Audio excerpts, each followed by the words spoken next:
not everything I make is ceramics. Sometimes it's support tools and stuff like that that I got to come up with. So I made this a long time ago out of total scrap. You can see this screw is different than this screw. Like, I just pieced it together with stuff that I had. So I'll unfold it and you'll see what it can do. All right, so now I have a very long cart. This side flips from here over that way, and this side comes down and back up. And I just drilled a little hole in there for the all thread to fit in, and another little hole up in here, and kind of bent it just a little bit, and they're both made the same way. And they've lasted about 5 years, I think I've had this. All right, and so then I made it so it would fit this guy.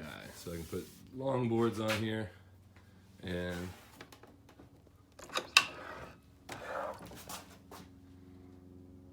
let's see, let's get a measurement on that. Okay, so it looks like it is almost 9 feet long. But folded up, it's only about 3 feet once it's folded up. So each section is a 3 feet, almost a 3 foot section. So, yeah.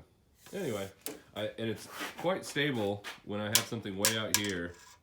And I think it's because the 4x4s on the bottom give it that extra weight where it's needed. Anyway, this thing didn't cost me anything but time to make. I had all of this stuff laying around, including this little stand I made for the chop saw. I was previously using it on the floor, and I made all of this out of scrap because it kept wanting to tip over when I was loading it up with large boards. So I just had some scrap laying around, and what I'm gonna do with this tool and with the planer here, I can also put my planer in this same little cart and it works well. But I'm gonna reclaim a bunch of this old oak flooring. It's solid oak, but it's got a bunch of glue on it. It's pretty nasty. But I'll show you guys what I've done with that before, and I've got even more over here. Got it all for free.